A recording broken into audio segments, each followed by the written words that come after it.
I appreciate the work of the sponsors on this difficult piece of legislation, and there's so much that we'd like to do.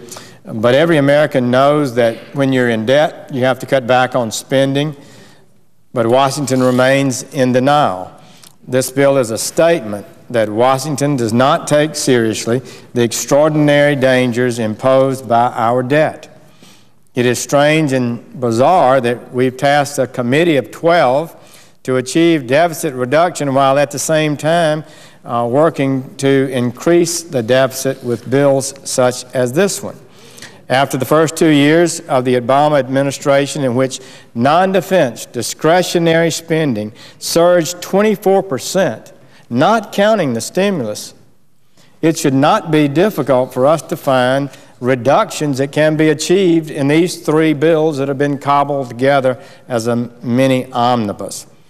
But instead of doing the hard work and finding things we can reduce the spending for and bringing this bill in with a reduction, a real reduction in spending, we now have a piece of legislation that's moving forward with increases.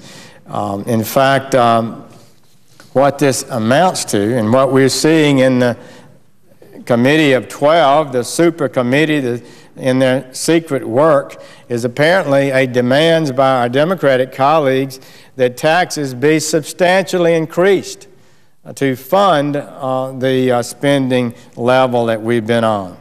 So I recently also addressed some of the gimmicks that I believe this bill uses to conceal more spending than is apparent. One of these gimmicks creating the false appearance of cash savings in mandatory spending was actually increased in this current version of the bill, increased in conference. That's why I introduced the Honest Budget Act, to confront continuing problems. Senator Olympia Snowe and I believe that these kind of gimmicks, like on mandatory spending,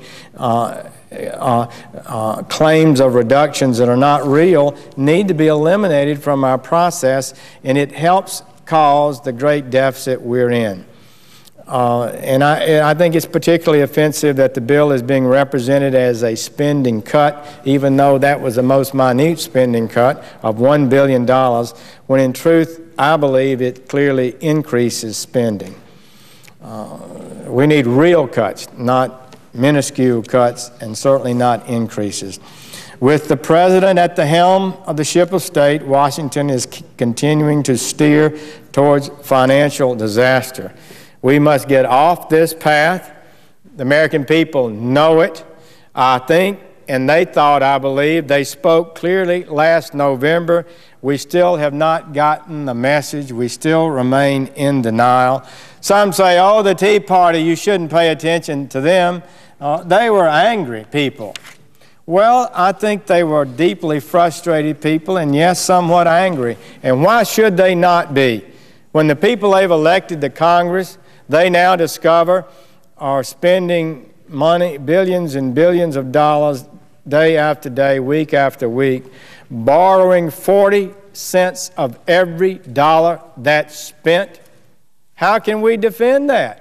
How can we defend to any American citizen our behavior that's allowed such a debt situation to occur?